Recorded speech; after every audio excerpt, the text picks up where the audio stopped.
Okay, we are live, and there is a lot of questions already. So thanks everybody for showing up. Let me just mute YouTube here.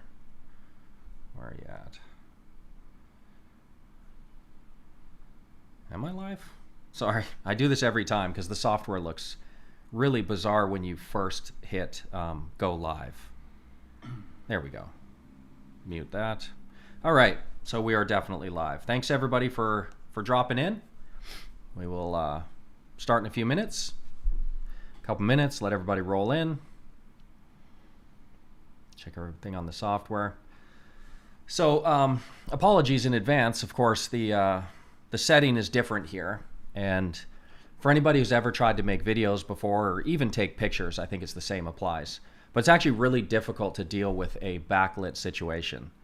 And I wanted to give everybody something to look at. You don't just want to stare at my dumb face for an hour. So I try to include the view in the background, but it does mean that I am being blasted with lights on this side of the camera. You can't see it, but I feel like I'm looking into the sun. So I might actually even be squinting. It's really bright. I should actually take a picture of that after I'm done.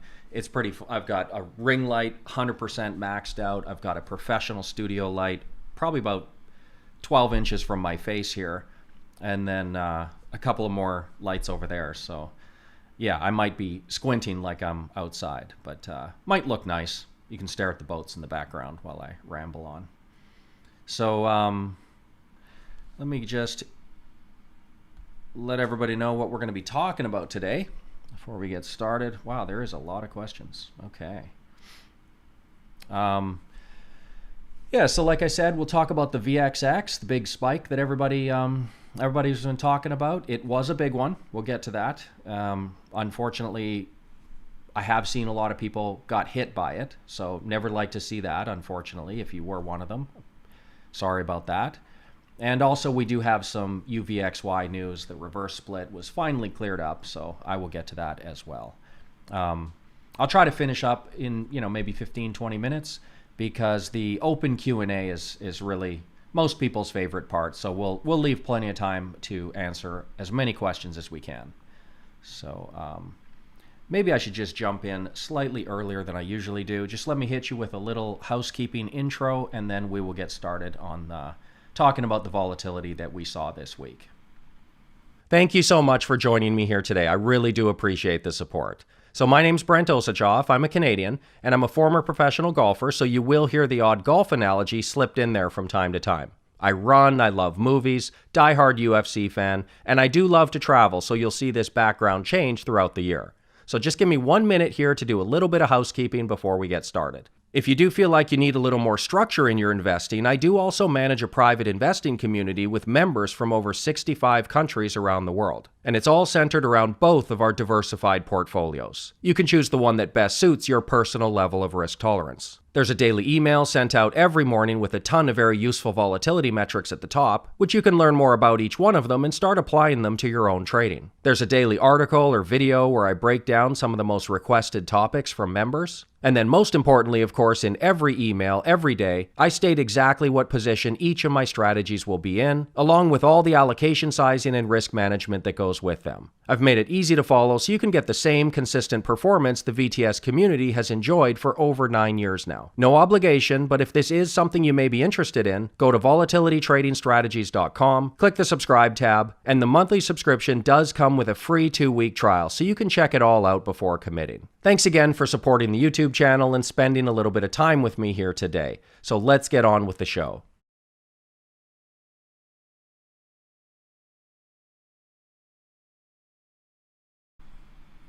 Okay, so looks like we got quite a few people here. One thing that I will ask before we get into this, and everybody hates asking, but got to do it, please hit the like button for me. It really does help the YouTube algorithm, helps people find the video, and just improves the rankings. So if you want to support the channel, of course, I never ask for any money. You don't have to pay anything. You don't have to super chat or anything like that. Keep your money, but definitely hit the like button. And anytime we do these live streams, just retweet it if you happen to see it on Twitter, or send it to a few friends if you think they'd be interested in this type of thing. That's how you can support me. So anyway, with that, let's get into the weekly volatility spike. Like I said, we will do this. We'll do this rundown, and then we'll jump right into the open Q&A. But the first thing that we want to look at is, let me minimize this. We want to check out that massive VXX spike. And there's quite a bit we can actually talk about with regards to this. So first of all, just pointing it out, these are the largest one-day VXX spikes since March 26, 2004. And the reason that date is relevant, if you don't know, that's when the VIX Futures actually launched. So before that, they were not in existence, but they do go back a good 17 years now. So this is all the way back to then. And you can see here, it says simulated VXX prices before January 29th. VXX was actually the first volatility ETP to launch, and it launched on this date, January 29th, 2009.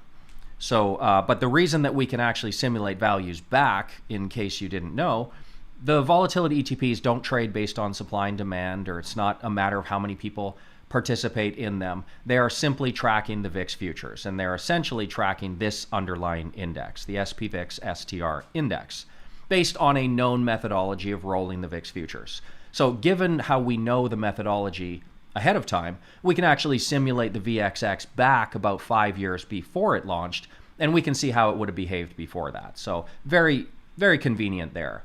Now the spike that we're talking about here, this is the one that happened 2 days ago, May 12th, 2021. These three ones in blue, those are 2021. This is the one that just happened. So it was a 17.45% VXX spike. Single day, number 18 on the all-time list.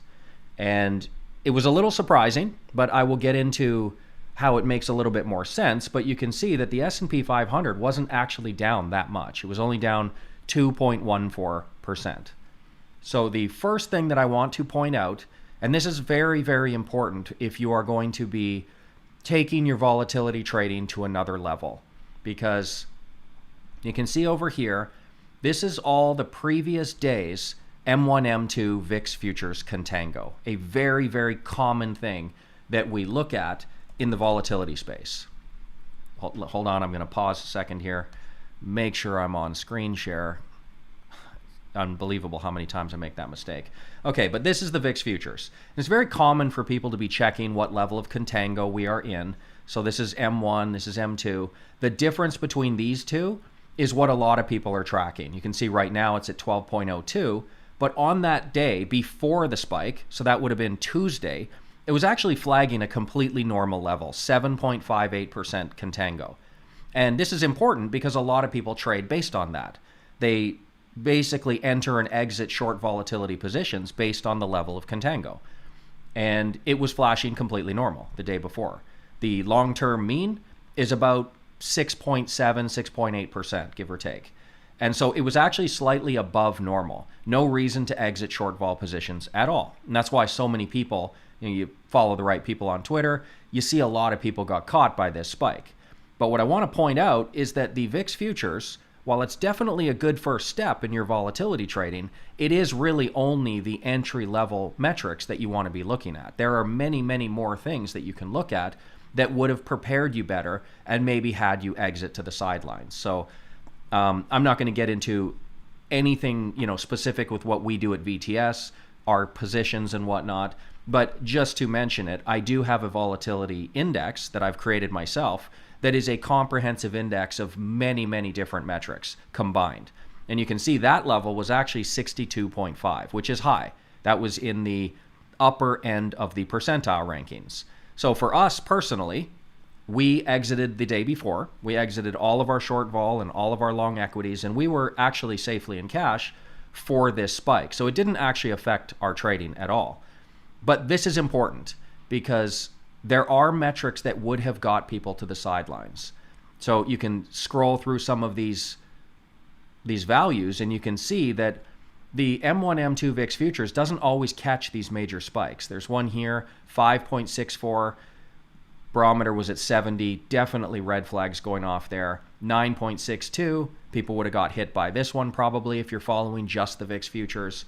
5.7, it's actually very common to see the futures not signal volatility spikes ahead of time.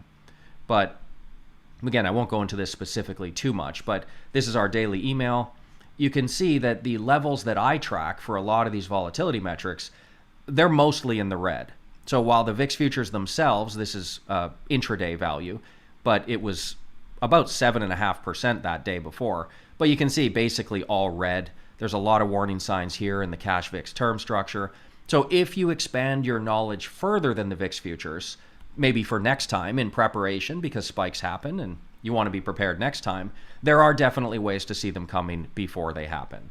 So I don't want to discourage people from checking out the VIX futures, of course. That is very, very important. I have a video.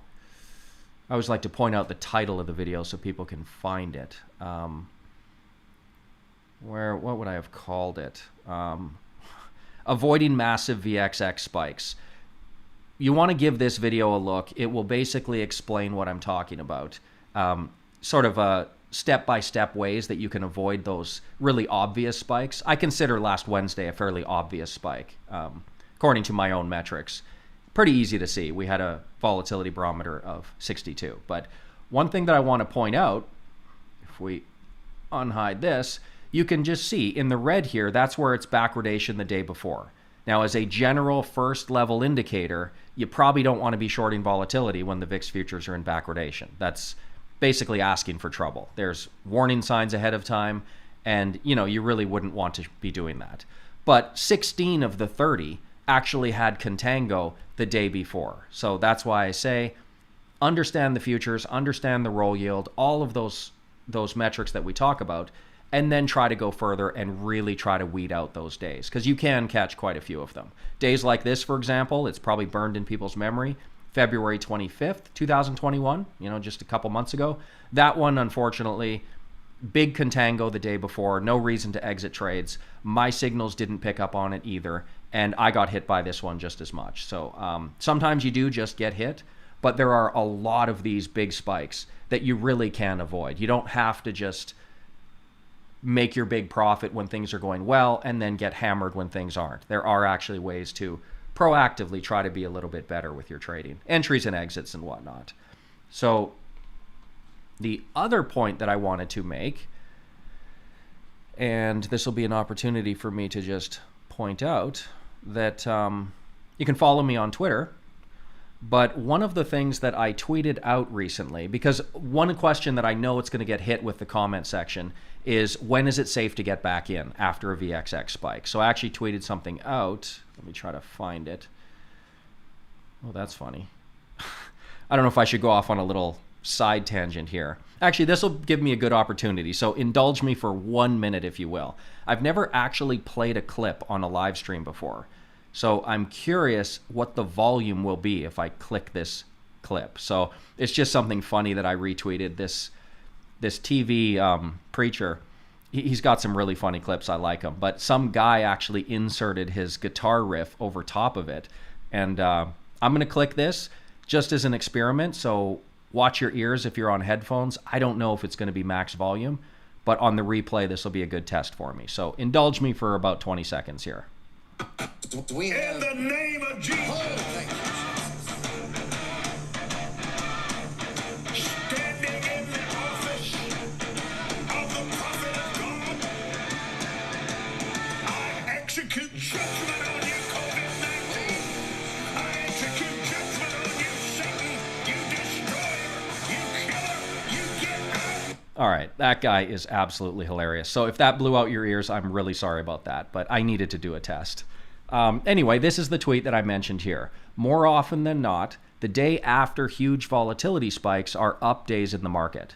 The real test as to whether this pullback has legs or not will come Friday and early next week. So bear in mind that the spike was on Wednesday. Be wary of jumping back in full tilt until we have some confirmation signals that it's over. And the reason this is important, it's just a reminder of the lesson of what volatility can do to us sometimes. One of the most common mistakes that I see people making, and that's why I want to make it a point today, is jumping back in too soon. So if I unhide this for a second, what we will see is out of all of these days, all 30 of them, 21 times the VXX was negative the day after one of these massive spikes. So it spikes up and then it settles back down. And that is very, very common for the next day signal to actually be a little bit of a relief rally in the VXX. So a lot of people take this as a sign that as soon as you see a big volatility spike, that's the moment that you're supposed to get in and start shorting vol. And you definitely don't want to be doing that because, as I can point out, there are times when that can significantly backfire. There are some of these really big ones, only 9 of them are positive, but 17.62, 9.45, 11.77, those are days where there's follow through. And you can see the average is actually only minus 0.98. And in VXX land, 1% is nothing. So it's basically flat. So although most of the time, like I said, the next day probably will see a relief rally, you want to be very, very careful of just giving it a few days, wait for confirmation of the signal, because if you don't, you can really, really regret it. So just as a quick example, you can see here, August 21st, 2015, the VXX spiked huge, SPX was down, the VIX spiked 46%, and that was a really rotten day for people. Now, if you were the type of person that rushes into the market and shorts vol and doubles down and averages down, what would have happened is, this is a Friday, right? Look what happened on the following Monday. This is August 24th. The very next day, the very next trading day, again, another follow-through hit there where the VIX was up another 45% the very next day. So that would have been a situation where, depending on the type of trades that you had open on the 21st, you would have been hurt by it, right? But you probably would have survived. A single day 17.6, that's bad. I mean, it's going to affect us all, and nobody wants to take those losses. But the problem is, especially if you had more risky trades, like if you were selling straddles on vol ETPs or even worse, don't ever do this, but selling naked options, naked calls on UVXY or VXX, don't ever do that. But you would have been down, what, like 40, 50%? You still would have survived. But it's that next day kill shot that you really, really want to be careful about, because those things can happen, and they do happen. If I can, at the risk of making you dizzy here, let's scroll down. Spreadsheet froze for a second. Scroll down to another example. Should be fresh in everybody's memory. February 2nd, 2018. The VXX spiked about 13% on the Friday before, right? So bad day, markets are down over 2%. This is another day where a lot of people were saying, okay, now's the perfect time to short vol. Now's the time to jump in because it's already spiked. Now we can ride it back down. Well, as we know, what happened? Well, February 5th, which is the following trading day on Monday, that's volpocalypse. So you would have shorted, you would have doubled down, you would have gotten to your short vol trades, and you got slapped right in the face with volpocalypse. So that's what I mean. This day here, while it was no fun for anybody who was short vol, that is absolutely not the time to get reckless and jump in and double down on positions, because it's really the next day kill shot that will end your trading career. The first day, depending on how risky your positions were, you probably would have been okay. But if you get hit with this one, you're done, of course. So that's why I want to point out that while what I said in my tweet, it's absolutely true, that more often than not, you are going to see some type of relief rally the next day or the next 2 days. What we really want to do is just give it a little bit of time to just make sure that, you know, it's safe to get back into the water. You don't want to spot the shark and rush out of the water, and the second you can't see it anymore, you rush back into the ocean. Probably not a good idea. You want to give it a little bit of time, because volatility can, of course, absolutely rip our face off if we get it wrong. So definitely an important point to make there. Let me just check my checklist here, make sure I don't forget anything. Yeah, so the other question that I got, I'm just answering questions that came in beforehand, but very good question here as well. A lot of people noticed that the VIX spike and the volatility spike in the VXX was substantially more than the actual broad market, right? The market only dropped 2.14%. Really not that big a deal. I can actually try to quantify this a little bit. So if we take the average of, say we'll skip the top three, we'll take the average of these, that's 18.31, which is basically in line with what we saw yesterday. And then take the average of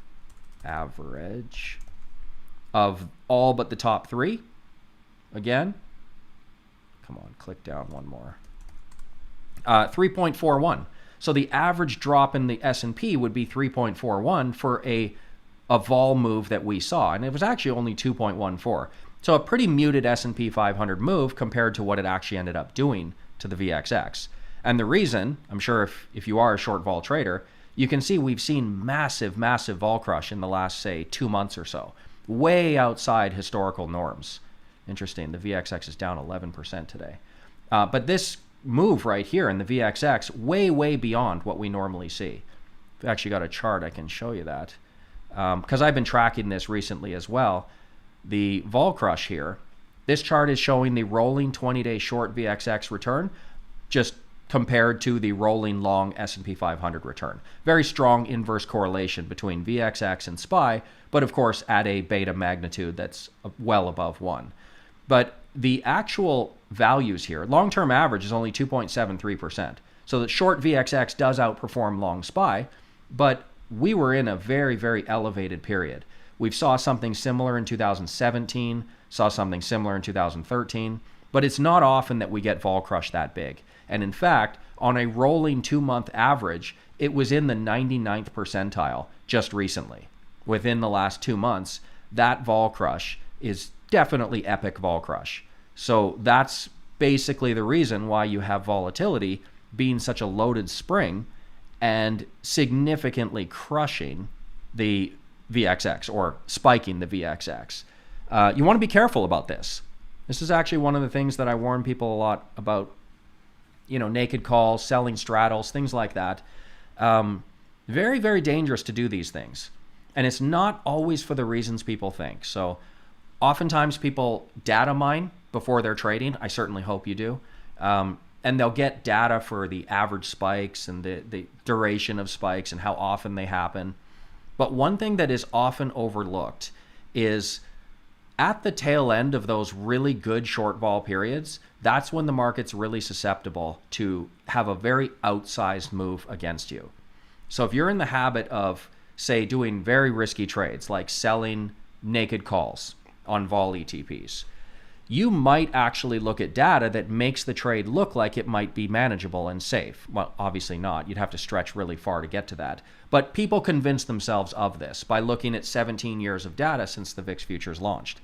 What they're not factoring in is that the day that you want to be most worried about volatility spiking against your super aggressive positions is the day when you least expect it, when you're enjoying the vol crush on the way down. That's the most dangerous time. So you always want to choose a trade structure, right? We're all short vol traders here. I assume everybody on my stream in some capacity is a short vol trader. You want to choose the trade structure itself that is the safest. So vertical spreads, defined risk, long SVXY, it's a 0.5 times inverse.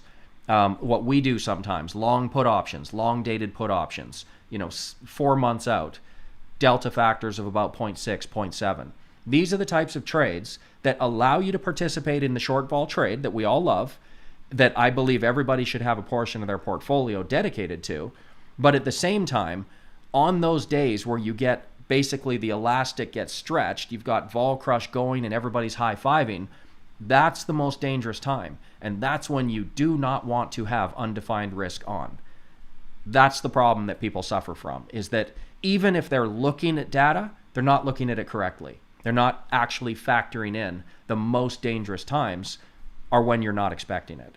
So as a blanket rule, of course, I always remind people no undefined risk options on vol ETPs, especially short dated contracts, because when you get hit with one of those days, nothing happened in the S&P 500 this week. It's a very mild pullback. There's really even no reason for it. You could say inflation and rates and tech was getting hurt. Fine, but there was no identifiable catalyst to make it happen. What if there was? What if instead of a 2% decline on a really vague reason like inflation or tech, it was a 4 or 5% decline for a very good reason? Something happened in the market. Well, the VXX could have gone way more than 17%. It could have definitely threatened some of those all-time spikes. Maybe it could have been the all-time spike. A lot of people think that they know the dates that these are going to happen, identifying with the worst times in the market. But look at these dates, of course, during COVID, but June 11th, 2020, kind of, it's not a date that pops into everybody's head as one of the most destructive days in history. Obviously, Volpocalypse is, but a lot of these dates are just somewhat benign. But the reason it's happening is because it might have been at the tail end of a really good short vol period and the outsized way that volatility can really snap back. So just to highlight again here, you've got the M1 VIX Futures not really signaling any trouble. Of course, we exited, so we were fine in our positions. But again, a lot of people got hammered by this because the basic signals were telling them that everything is normal. And then, of course, you can turn around and you can blame the Trump tweet or whatever it was. I tend to think that there were lots of signals to get people out of it. So that's kind of tying back to the old track 10 or 12 signals. Don't just track 1 or 2.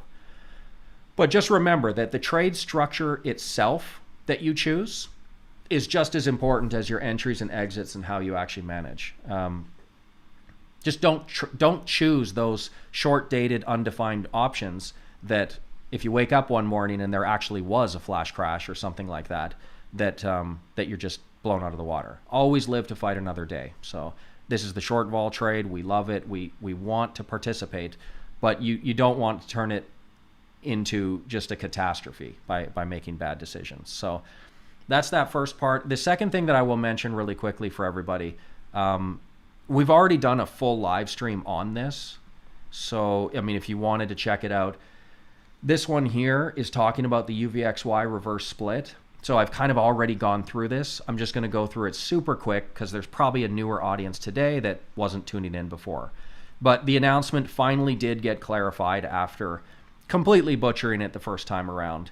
UVXY will be splitting, so it's right here. It will be doing a 1 to 10 reverse split effective May 26th. So the indicative value on May 25th, whatever it closes at, that's going to be the value, and they're going to split it. So essentially, that whole video, 20, 30 minutes long explanation, go through it really simply. If you're holding the shares, or even if you're not, you just want to know what happens, a reverse split takes the price from a low level to a high level. So it's a 1 to 10. Let's just say it closes at $4 on May 25th, just for sake of argument.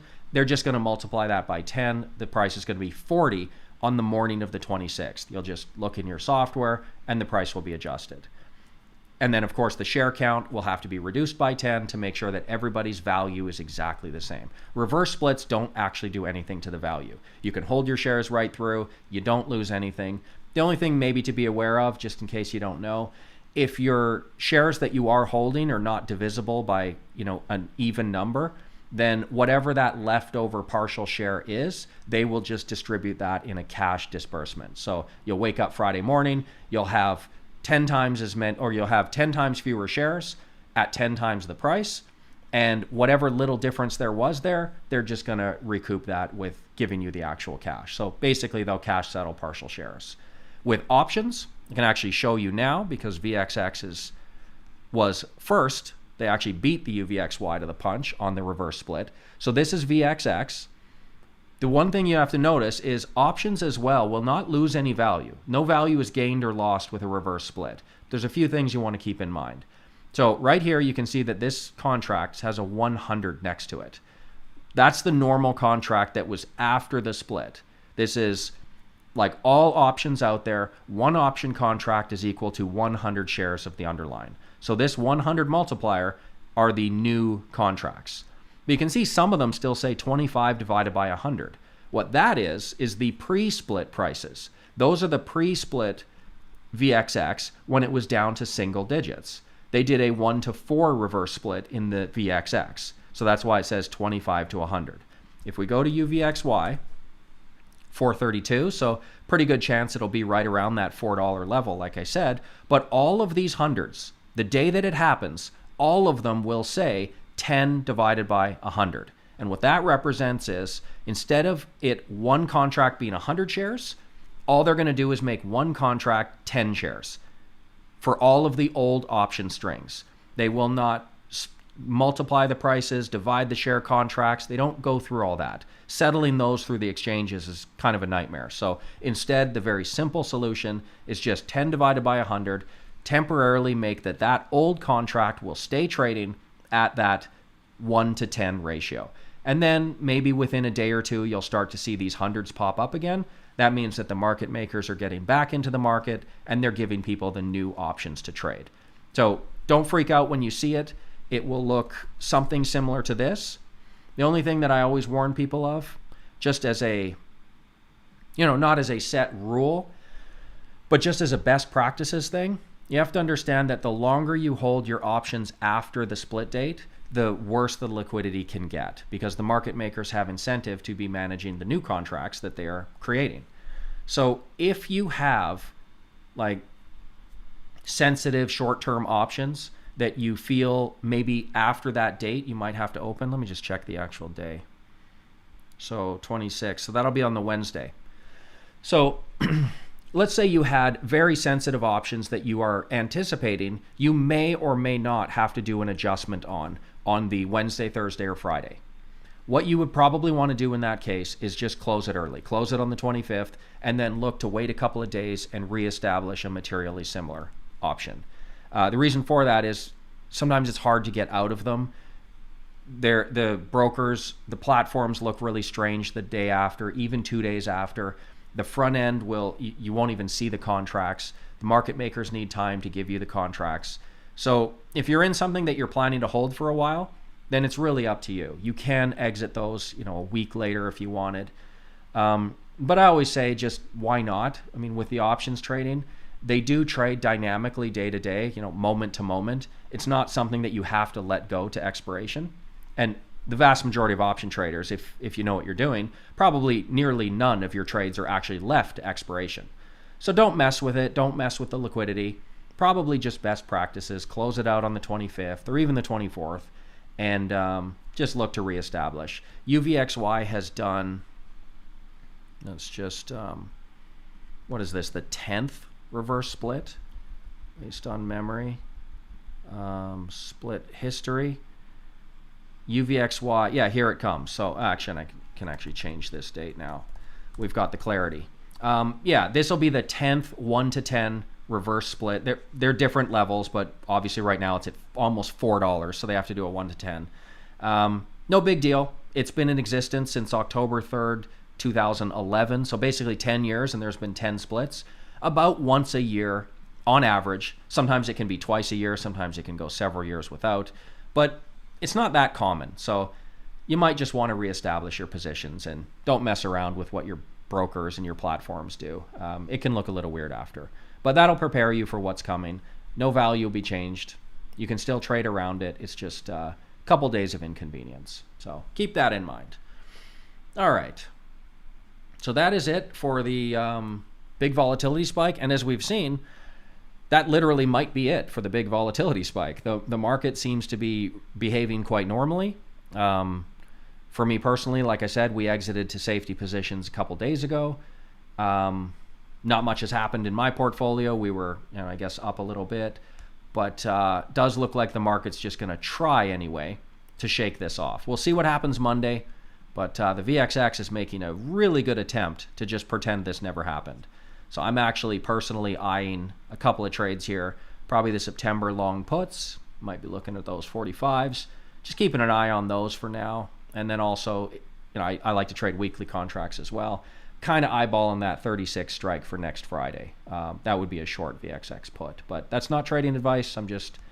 Those are kind of what I'm eyeing. This one's getting pretty close to a 1% weekly trade. So as far as my community goes, maybe look for those on Monday or something. But there we go. That's it. So let's open it up to questions and see how many of these we can actually get through. Of course, when I first started doing live streams, I used to just hang out and until I answered all the questions. I think the first live stream I did was 3.5 hours long, and nobody has that kind of time. So I like to keep them shorter. I'll get to as many of these as I can. If I get to one that sounds really good, and then I'll give a more detailed answer. And if I don't get to your question, apologies. We can do as many live streams as you want. There are very few people out there in the investing world that will actually field questions like that. What they're typically trying to do is look for interviews and get shine from other people's communities and whatnot. So I want to be that source where, if you have volatility questions or even market questions or outside of that, business questions, I want to be there to answer as much as I possibly can. So we'll just do more streams. If I miss your question, apologies. While I'm looking through these, give the video a like for me. It really helps me. So I'll go back to the very beginning. For registered account, RRSP TFSA, that's Canadian accounts for anybody watching, similar to your IRA accounts. Questrade doesn't allow to short VXX. What's the best way to follow leverage total portfolio? So the leverage total portfolio, interesting. We never short VXX directly. So if that's your question, the answer is no need. In the leverage total portfolio, we only short volatility in basically 3 potential forms. The first one would be in the aggressive vol strategy, where we buy the SVXY when we're short vol. We are still waiting for the new volatility ETPs to launch. We don't know if they ever will, but perhaps we'll get one that is a 1x inverse. But that's the first way we short vol. The second way we short vol is if you don't like that, if you don't like the SVXY, or maybe you're restricted. There are some accounts that actually don't allow it because, the ETN, ETF differences. You can do stock replacement. So we do long dated contracts, sort of the September that I drew attention to. 120 days out, delta 0.6, 0.7, something like that. We do long put options. That should be allowed in your Questrade. I can't say for sure because I've never used Questrade, but no reason you can't do long only options. So those are defined risk. You can do that. And the other way that we short volatility is sort of a quasi-short volatility strategy where we sell put options on VXX. And I always give multiple trade instructions. Let me see if I can give an example of this. I always give both examples of selling a naked put option and then also, is this the right one? VATS paid. What day were we in one of these trades? Still in it on this day.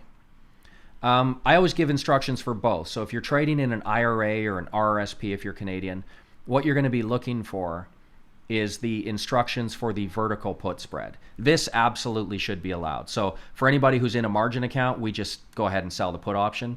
But you can also buy a well out of the money, just 1 penny contract to essentially define the risk of the trade. And then all the brokers out there should actually allow that to happen. So that's what I would say is no need to short directly. Well, we don't do that. One of the common rules that I think everybody, and I kind of touched on it a little bit, always structure your portfolio as if tomorrow's going to see a flash crash. If you go through trading with that mindset, you're probably going to be okay. Always assume that tomorrow's going to be a really, really bad day, and structure your portfolio so that while it would definitely hurt if it happened, if there was a flash crash tomorrow, I'd get hurt by it too. Maybe now I wouldn't because I'm in safety, but most of the time we're short vol, long equities. It would hurt me too. But structure your portfolio so you don't get blown out of the water. Like I said, always live to fight another day. So shorting VXX directly, unlimited loss trade, we don't do that. All of our trades are defined risk. So don't do that. I think someone's trying to answer that question. Can a short VXX put in our vol trend strategy trade always be repairable by rolling to the following week on an indefinite basis? Thank you. Well, you can always roll contracts. Always. Options, you don't have to keep them until expiration and just take the loss. But you have to understand when you're rolling something that's going against you, you are progressively losing money along the way. So to say that you can do this indefinitely is wrong. I hear a lot of people say this about the other side of the trade too. We do it on the short put side, but anybody who's crazy enough to actually do the short call side, undefined risk, I hear them often say the same thing, that, oh, well, if I get into trouble, I'll just roll it out to the next week or the next month. You can always do that, but you're taking massive losses along the way. And then what are you rolling with? If your account value goes down and your net liquidation value drops, you'll say, oh, well, I'll just roll it out. With what? You need capital to roll it out. And when the price is spiking on you, not only are you losing capital, so you're losing buying power, but the contracts themselves are getting harder to roll because the prices are changing, and that's going up. And then the broker might hit you with increased margin requirements because it's a volatility spike. So no, you can't just, I mean, in theory, yes, it's your contract, you can do what you want with it. But there comes a point where you get hit with, a 1, 2, 3 punch of losing money, escalating option prices, and margin requirements. You hit the wall pretty quickly, especially if it's a big volatility spike. So that is on the put side, it's not nearly as dangerous because, while we've seen that volatility can certainly depress very quickly, you can get into these waves of vol crush. It's not like it's going to drop from 36 to 20 in a day. Volatility doesn't do that. So for our trades, I would say, yeah, you can probably indefinitely roll them, especially since we're offsetting it with long equities and short vol. So it doesn't hurt us to keep losing money in the one single vol trend strategy and then just keep rolling it out. But to make this a more general answer for a broader audience, the idea that you can just continually, perpetually roll things out as they're going against you that's something that people who don't have much experience trading tend to say. You might say that if you're a paper trader because, well, you just click a few buttons and give yourself more capital. But no, whenever you see somebody say you can just roll it indefinitely, wow. It only takes once to learn that lesson that no, in fact, you can't. You start running out of capital, you start running into margin issues, and very quickly you have to start taking really watered down trades if you want to keep rolling them out, and they don't recover your losses. So keep that in mind. All right, which one gives better results in the long run? Tactical volatility strategy, ETF, or stock replacement? So that's the key part of that question. The tactical vol strategy, you don't have to know what it is. That's VTS specific, but it's essentially just a short vol strategy. What is more efficient, using the ETF, like if you were to do a long SVXY, or stock replacement, buying long dated VXX put options? Between the two, it will depend on the leverage factor. They are both short vol positions. They both track exactly with the same relative change over time. The only thing that you would want to calculate is, are you comparing SVXY, which is a -1 times, to a 0.8 delta put? In that case, the put options would make more money. Are you comparing say the old XIV, which was a 1 times inverse, versus a lower delta 0.6? In that case, the ETF would make more money. So it's not the actual trade that you're looking at. It's just the leverage factor that you've chosen. And for us personally, we use the put options. We can adjust our delta. So if I want it to behave stronger, if the signals are really strong to short vol, I can take a 0.7 delta, 0.75 delta. If the signals are weak, I could take a 0.5. There's always that freedom in option trading where you don't have that same freedom in ETF trading, where you're just binary long or short. So another great reason why options trading is a skill everybody should try to learn. You can custom design your own leverage factors. So can't really answer that question. It's up to the leverage. Do I know Nassim Taleb? I don't know how to say his name. Sometimes I hear it say Nassim, sometimes Nassim, sometimes Taleb. I'm fully aware of his books and who he is. I don't know him, but I'm very familiar with his work. What do I think about him? I don't like to make comments like that because I'm pretty 100% flag planted in the all that matters is performance category. I know I'm sort of an outlier in that respect. I'm a former professional golfer. All that matters is your scorecard. I don't care how you felt that day, what you think would have happened. What'd you shoot? So I'm always torn between these people, like the guy you're talking about, like the Christopher Coles of the world, very popular, very well-known people. Unfortunately, sometimes you look at the performance of the funds that they're managing and it's really dismal. So, on the one end, I would say I'm very familiar with the work of all of those guys, the really popular volatility guys. On the other hand, I don't think you'd want to follow the performance of any of them, to be honest. You can do a little digging on the performance of these. not good. So I'm always performance based. I've been reporting my numbers, on public websites for over 10 years now. Performance is all that matters. So sometimes, and I'm not saying specifically in this case, but sometimes people sound good in interviews, but there's a very big difference between theory and actually making money, actually being able to manage capital for people profitably. So I never like to call people out specifically. I get asked all the time, what do you think of this guy? And what I think of them is what their performance is, not what they say in their interviews or their articles or, how many followers they have on Twitter. Don't care what was your score, what'd you shoot. That's all I care about. And a lot of them are pretty disappointing. All right. Will you show us your fills, how close they are to the close prices? I don't want the quantity traded, but just your fills and the timestamp. Well, this is easy. The way that I manage my business, I've been doing this for 9.5 years now, reporting performance.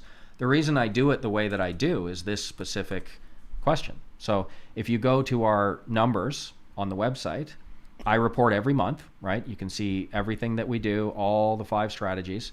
But all of these numbers, in fact, I should probably use the standard portfolio, not the leveraged one.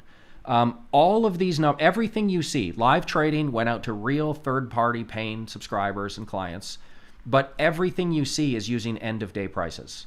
So I don't have to, be in that situation where people say, well, I didn't get the same return that you did.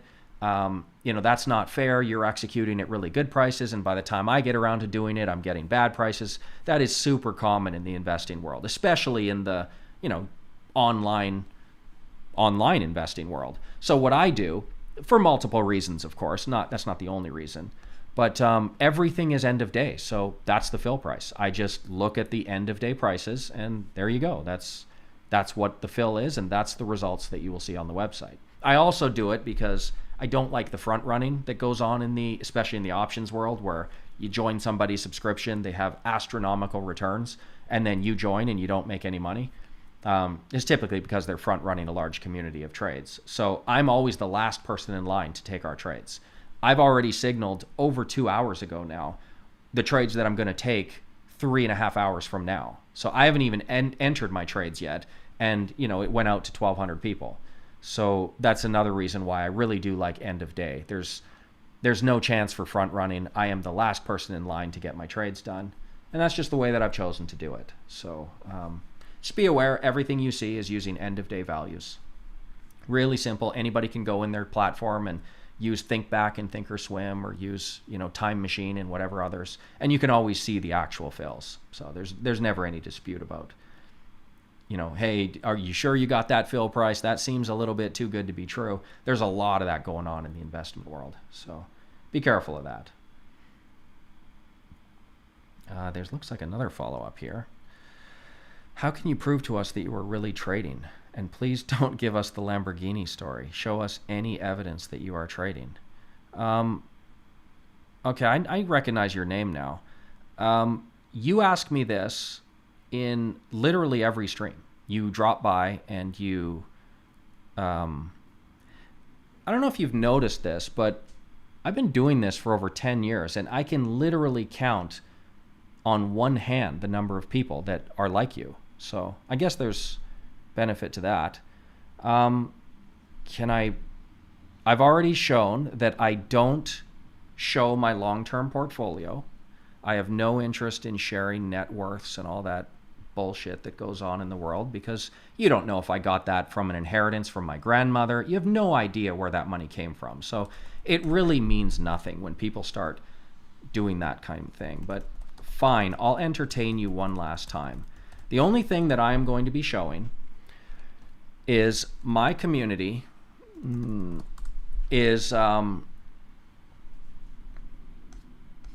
my community started live streaming on this account is basically our live stream account. So this is the account that you're going to see. If you want to come back and check out trades, all I'm doing with this account is I'm exercising our actual portfolio. That's it. Those are the trades that you're going to see in the account. And you want to come back and talk negatively, that's just fine. I've never blocked a single person in my life. I have no problem sharing stuff with people. You can come back and you can check out this account. I will show that. I won't show my long-term portfolio. I'm not going to get people like you coming on every single stream asking dumb questions. But if you want to come back, you can just keep tabs on what I'm doing here. There's live trading account. There's no personal information. All this account stuff gets hidden. Do your thing. Say whatever you want. I don't care. I'm getting... I should have actually not answered your first question. Dude, you come back every week. What is going on? Take note of the comment section right now. You are the only person who is doing this. So enjoy. Come back and check the results anytime you want.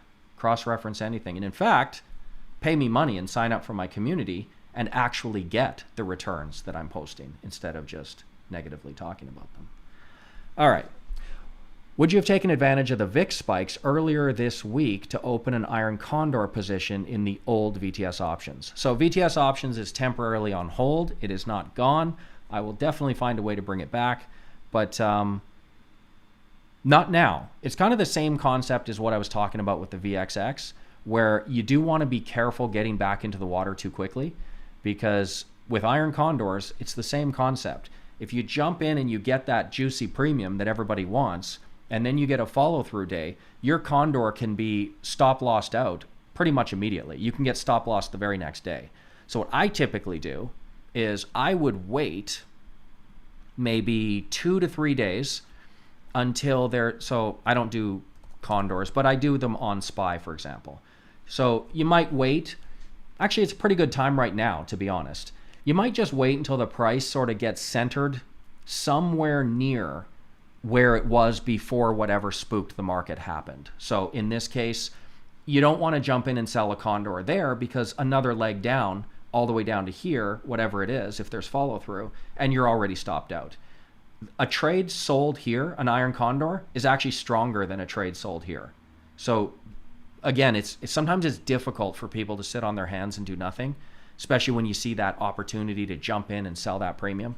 But it is a good idea to get into the habit of doing that. So for me personally, no, I would have not entered on Wednesday. But right now, I don't like to really enter 2 days either. So probably Monday for sure is iron condor on the indexes for sure. That would be a pretty nice trade to look at.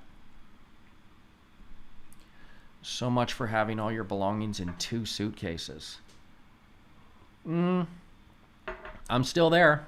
2 suitcases plus golf clubs. Everything I own in this world can fit in 2 suitcases and golf clubs, which is in my car, aside from the car, aside from the cars that I have in other countries that I've traveled to.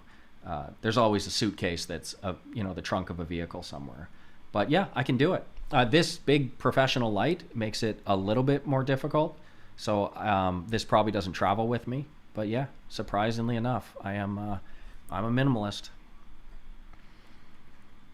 What compound annual growth rate do you think one can realistically target trading short-term options?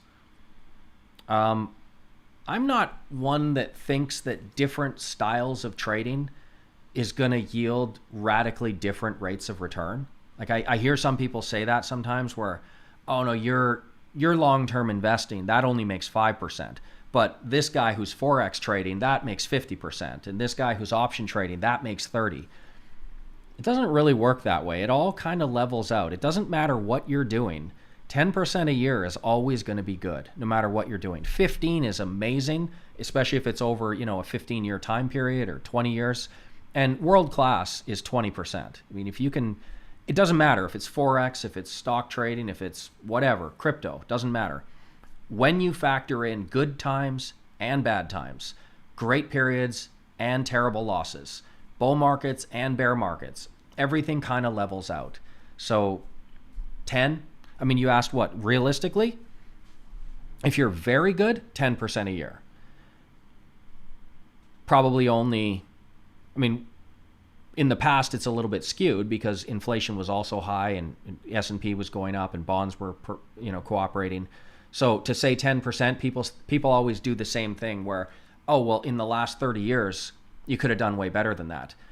Always start today going forward. So starting today, May 14th, 2021, for the next 10-year period. Forget the past. Starting today going forward, If you make 10% for the next 10 years, that would be easily in the top 5% of global investors.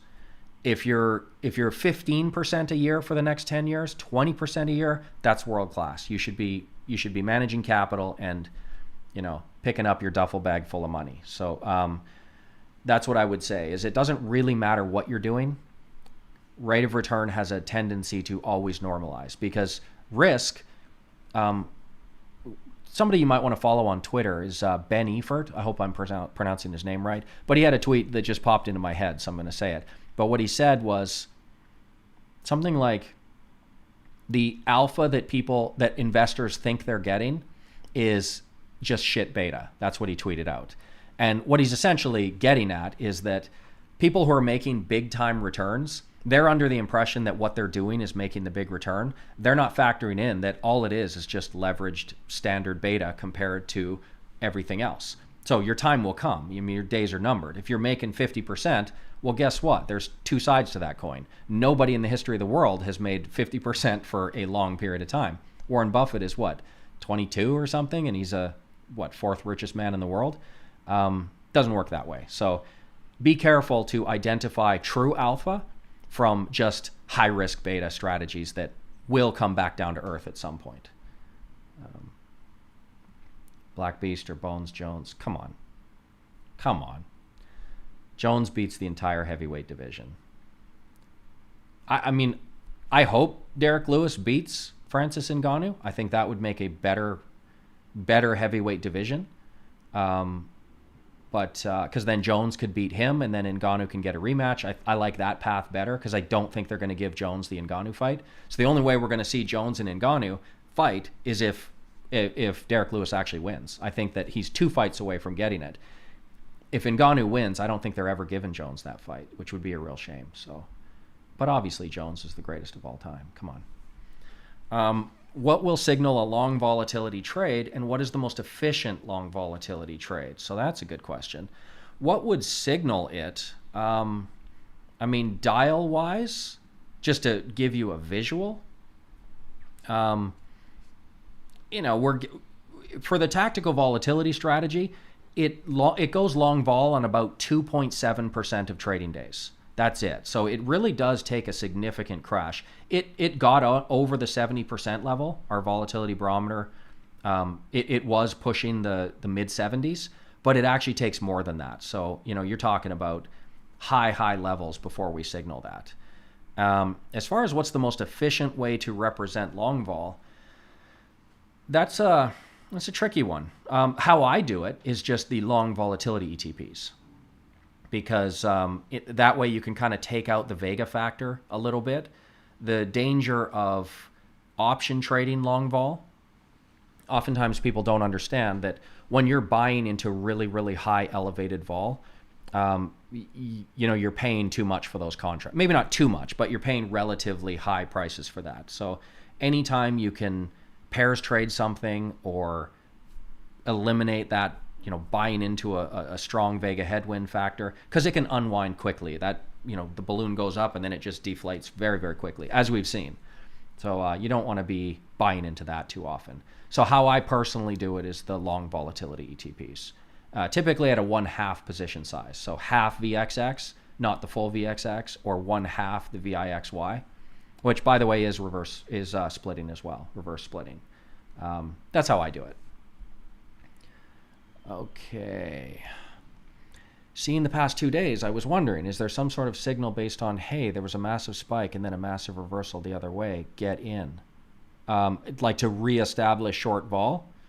As far as what I understand about your trading, you are quite focused on the sort of the longer end of the cash VIX term structure. So the relationship between the VIX 6M and the VIX, and VIX 3M and the VIX. That might have kept you in the signal, right? To be honest, because the far end of the curve didn't really flag those warnings this time around. Kind of like the VIX Futures. It was more VIX 9D end of the curve. So, but for you, I would assume that the get out would be some level, like 0.94 or something, and the get back in would be if it dips back below that. I would assume that that's what you're doing. For me, it's based on a multitude of things, right? We check the barometer, check all these individual metrics. There's many more that I look at beyond this. I just haven't had the time to write articles and videos for all of these yet. So I will always be introducing more stuff. But you're kind of over here on this end of the curve that didn't invert. Maybe it did intraday for a short period of time, but no, it didn't really flag anything. So as you know, you are a quant-based trader, systematic trader, as I am too. The question you're asking is actually pretty detailed, pretty significant, because how does a systematic trader use a signal to get out of a trade and then not use the very same signal to get back in? That's why there's that give back with the long vol, is that you get in it, but the exit is the very same signal that got you in, and it tends to stay elevated for a while. So you end up giving your profit back. Short vol's the same thing. Unless you're actually going to start introducing different signals or different thresholds that are on the way down versus on the way up, I don't personally get into that. I don't like that. It feels too discretionary to me. It feels too curve fitting, backtest curve fitting to me. So there really is no good answer, but certainly having patience and allowing your strategy to sit in safety for a little while isn't always a bad thing. I mean, you feel like you missed out because it's already flushed down, but there's so many other times where it just continues up the other way. You got to balance that out. The longer you trade, the more you'll realize that win some, lose some. I mean, I would have liked to have been short vol today. That'd have been great. But I wouldn't have liked to have been short vol on August 25th or 24th, 2015, Feb 5th, 2018. All these dates that there was a double or triple. No thanks. So it's tough. Being systematic is not without its difficulties. Do you think that if Tether, I mean, I'm already out, is found to be fraudulent and brings the entire crypto market down significantly, 80 to 90%, that it would affect the stock market since many big players have exposure to it? Well, first of all, I don't think anything crypto does is at the moment yet where it can affect the stock market.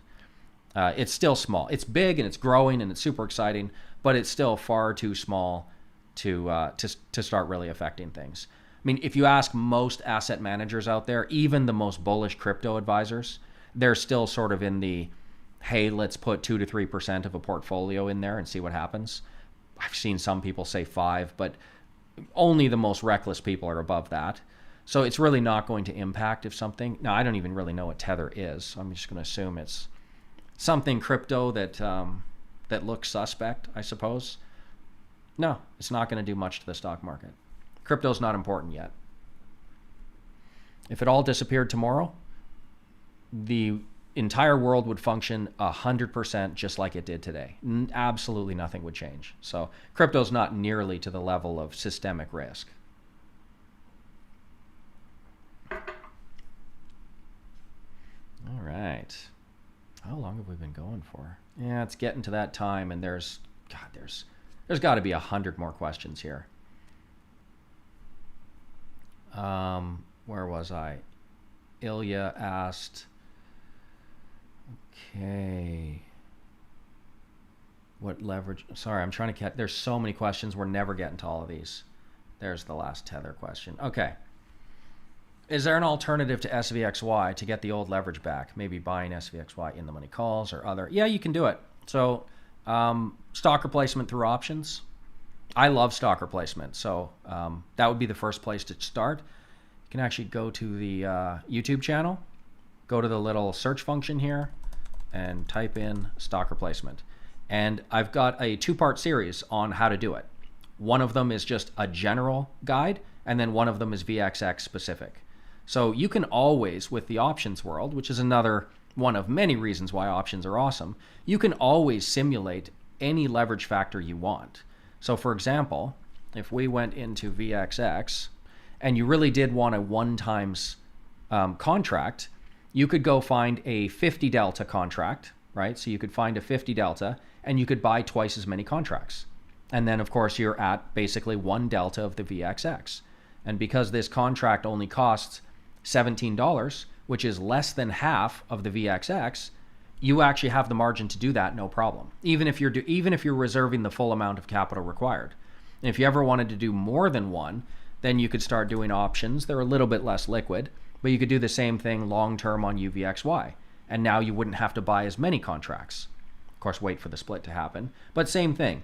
You basically calculate your delta factor compared to the number of contracts, and you can simulate any position you want in the volatility ETPs. So you don't have to be subject to the binary long short SVXY at 0.5 or the UVXY at 1 or 1.5, the VXX at 1. Do whatever you want over any time frame as well. So learn stock replacement. It is an invaluable skill. You can also do like, just simulating the stocks with short and long calls and puts, but there's issues with the Greeks that I don't like quite as much as the standard long put stuff.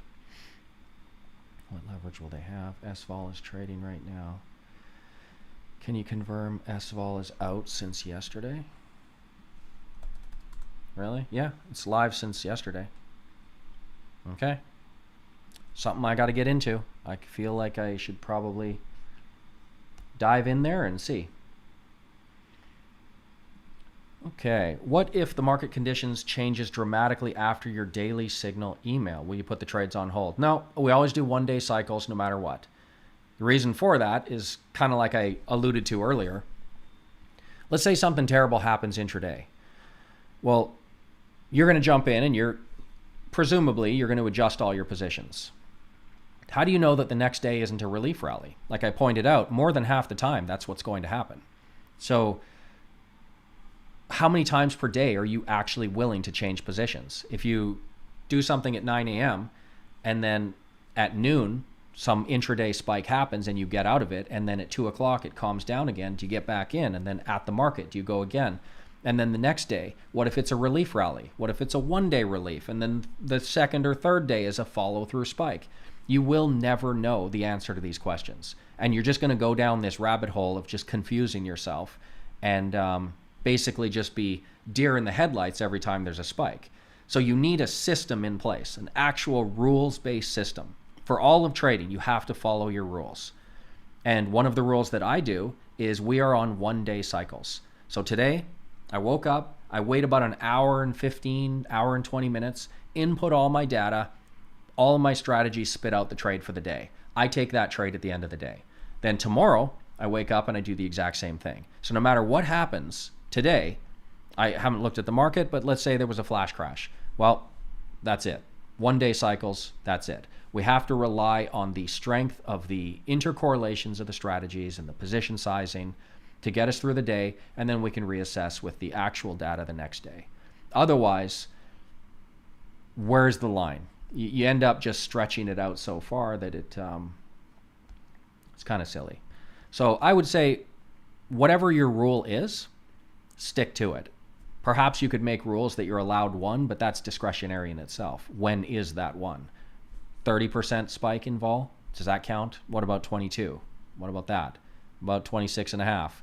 You understand it gets pretty messy pretty quickly. So rules are rules. We are on a one-day time frame. And it works out well. Knock wood, but we've had a 1.7% drawdown, a couple of fives, a couple of fours.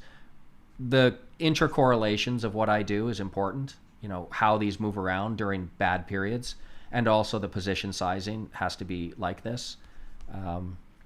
This is an inverse to these, and you just kind of have to structure your portfolio to account for as many potential issues as possible. You're never going to catch them all. Every trader is going to get hit with something unexpected at some point. So rules are important. Okay, Jeffrey, I recognize the name. Welcome. As a tactical vol trader, how do you approach markets philosophically? As in, Warren Buffett approaches the stock market as a place where tokens of ownership in operating a business are bought and sold. Therefore, the tokens are worth what the underlying businesses are worth proportionally, and a sustainable edge can be created by, okay, here we go, intrinsic worth of the underlying business. I would be curious to hear your philosophical thread. that leads you to believing that you can generate sustainable edge by rotating between asset classes based on volatility metrics. Well, a lot of it is just based on 15 years of live trading. Of course, I have an overarching investing philosophy. I believe certain things to be true. Losses are more costly than gains are beneficial. That's a big one. Always default to managing risk, not chasing gains. That's a fundamental to all of my investing. No matter how well something is working in a short term, don't ever over allocate to it. You know, people have always asked me, my tactical vol strategy, when I launched it live from 2012 to 2018, it was up, over 5,000%. Why didn't I increase the percentage I was doing to that? Why not just put all your money in that? It's working so well. Well, because it's a rule. You don't do that. So that's one of my philosophies as well. No matter how well something is working in the moment, you stick to the long-term plan. Things like that. Maybe I could put something together and have like a philosophy, but just in general, I always default to risk management, always default to drawdown reduction, because investing is every bit about emotions as it is about the actual mechanical signals. If you can't stay the course, you can't get the return. I see so many people out there with these risky strategies that the headline number annual return might sound impressive, but you're never going to follow it. They have a 2-year drawdown where it's down 40% for 2 years straight, and then they have 1 month where it shoots up 100%. Though there's nobody in that strategy at the bottom of that drawdown. And then you have that massive spike up, and you market it on Twitter and you tell everybody how awesome you are, and now a bunch of people pour in, and then it goes down again right after that. But you can sit back and say for 10 years that strategy made 50% a year. But no real people were in that strategy because we're emotional, and we don't stay the course when we're in a 2-year drawdown. We don't keep paying the advisor for 2 straight years when they're not doing anything. So I always default to managing people's emotions and long-term expectations. And yeah, I'm wildly different than Warren Buffett, but I have nothing but respect for the way that he has approached the markets. It's obviously worked very well. Hard to back out how much of that is influence, though, just an outstanding 60-year track record, but it's hard to know how much of that is because of how much influence he can get, and getting those really juicy dividends that nobody else can get, and but absolutely fantastic how he's done. But yeah, I believe that all the answers are in volatility metrics, basically, because every market crash is different. The structure is always going to be different. The way that the S&P crashed this time will not be the same as it crashed next time. But volatility metrics stay consistent through those crashes. You'd be surprised how similar Volpocalypse looked compared to 2015, compared to the European debt crisis in 2011. You'd be amazed how similar those pictures in the metrics look. So that's what I always default to.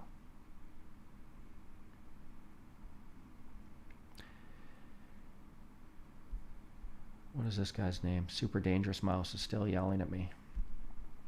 Is it possible to be assigned VXX shares before you can get out of the vol trend trade? If so, what are you going to do?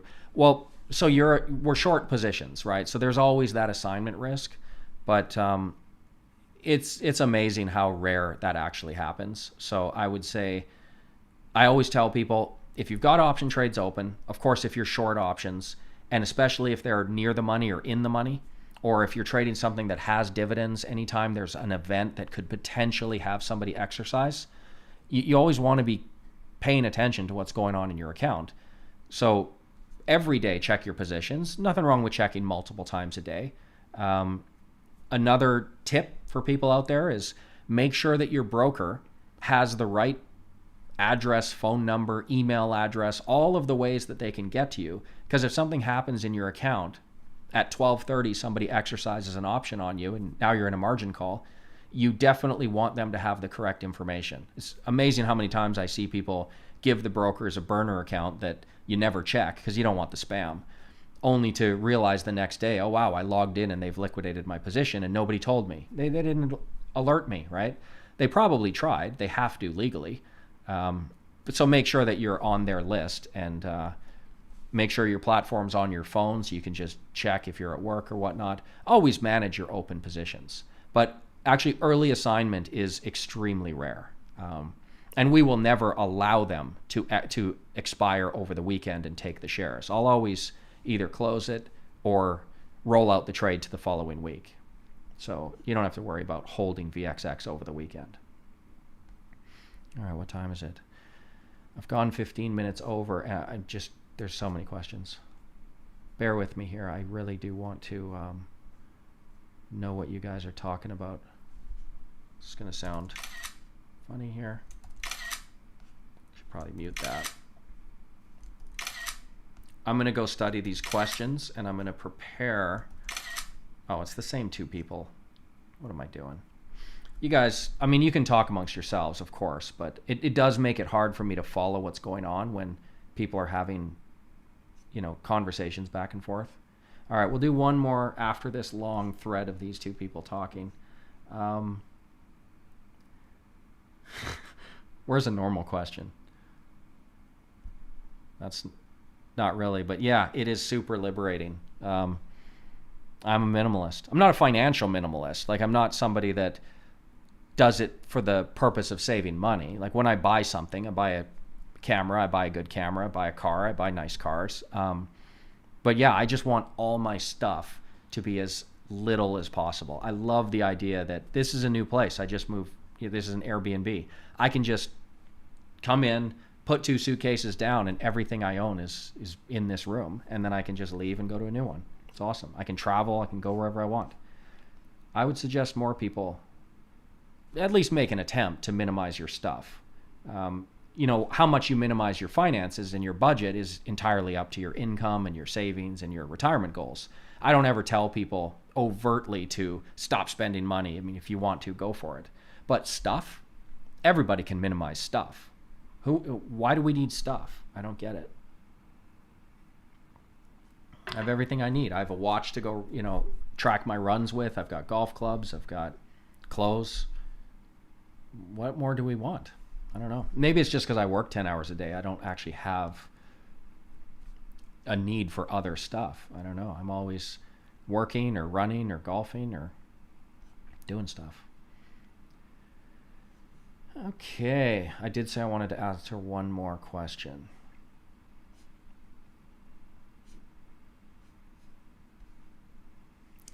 Stop spamming. I'm going to have to dissect this whole thing. Like I said, I've never blocked anyone in my life, and I hope that I can say that 30 years from now, but it does seem like we have an annoying person here. I don't know why people do that. I don't know why people have to posture. I mean, whatever's going on with you, I do hope you get through it. I really do. I mean, I'm here to help. If you want an outlet to ask questions and get them answered, I am here for you. So, and I'm not going to block you. So I'll see you next week for another round of this. Can you elaborate more on the leverage versus true alpha that you mentioned? Essentially, what I'm just getting at is, let's say for the last 1 year, you bought the ARC Innovation. Let me tie it into a video I did recently. So the ARC Innovation ETF for 5.5 years didn't outperform the benchmark, didn't outperform the NASDAQ on a risk-adjusted basis. And then it had a monster year where Tesla and all those holdings, Roku and Zillow and stuff, they just totally shot through the roof. And then now it's kind of coming back down to earth. Sometimes people confuse that with actual alpha. They think, wow, this person is an absolute genius. They're an investing genius.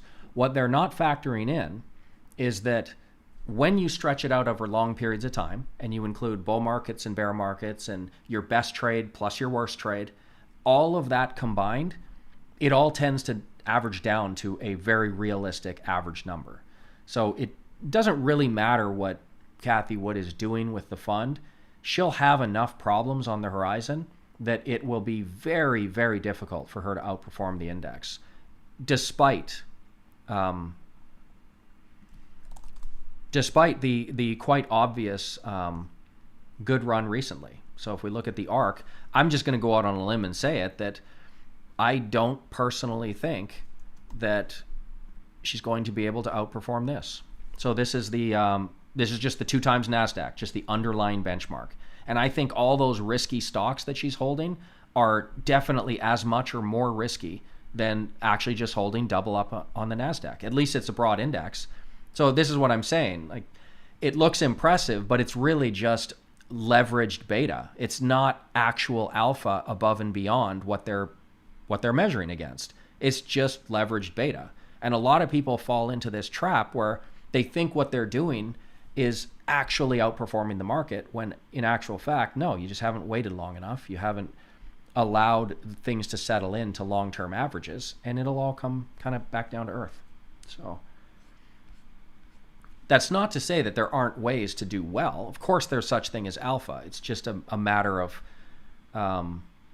the old cognitive bias, self-attribution bias. Self-attribution bias is when people attribute all the good things to their own skill, but all of the negative things to external forces out of their control. So as long as Cathie Wood's doing great, it's her.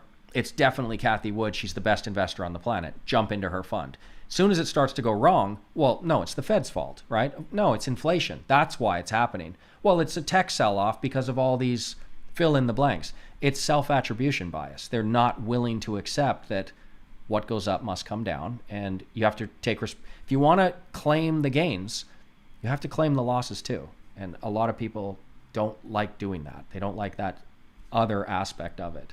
So I'm not saying what you do or what anybody does isn't actual alpha. It very well could be. I'm just pointing out that it is a good idea to try to decipher what is what. It can be very dangerous when you think you're crushing the market, when in actual fact you're just selling UVXY calls. Yeah, the market's cooperated for a year. Congratulations. When that stops happening, look out below. So that's essentially what I mean. People confuse that with just, that's what happens when you take on massive risks. Sometimes it works out really well for a short period of time. Can't outrun it though.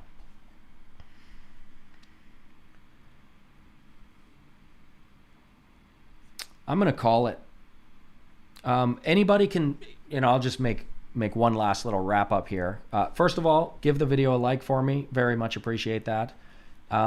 As far as what's happening in the comment section, I'm perfectly fine with it. So I just want to make it clear that you can ask whatever you want, you can say whatever you want, and you can even, I have a few rules, like I've never blocked anybody, but a few rules of engagement are, you can insult me if you want.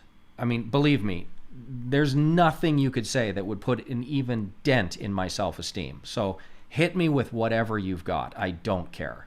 But I will draw the line if you're insulting other people. I want to make sure that my comment section has other people feeling like this is a place that they can come and ask questions. And if it's a dumb question, ask your dumb question. I'm not going to laugh at you. I'm going to answer it. So rule number 1, don't insult other people. If you want to come back next week and hit me with the same thing, please, you're more than welcome to come back. If you think we're going to somehow get into a back and forth here, like you're somehow going to expose something for your own benefit, I'll just let you know you are not a worthy adversary here. So, but do your thing, do whatever you want. That's the first thing. The second rule is, of course, no external links. That would probably lead to something else. When people are posting like, hey, I'm on this Bitcoin exchange, I've made X dollars, come join us here. Those are usually suspect. So those are the only 2 ways you're going to ever get banned from my stuff. Other than that, I'll answer everything. We'll do this often, and yeah, doesn't bother me a bit. So thanks everybody for showing up. It does look like, let's just do a final check of the market right as I turn it off. What have we got here? S&P 500 up 1.5%. Yeah, the market doesn't care what happened this week. So there's UVXY. That will be splitting soon, remember. VXX is getting dangerously close to where it left off a couple days ago. So like I said, I'm eyeing a few trades myself. That 36 is getting a little better. So maybe Monday. I'll do another live stream next week. And everybody welcome. Ask any questions. You never know what's going to happen. Some people ask about strategies, about general stuff. I like doing this. I like helping out. And yeah, thanks everybody. Have a great day. Oh, looking at a reflection here. That seawall is calling my name, so I'm going to go out for a run, and I'm going to have a good weekend. So hopefully you do too. Thanks everybody.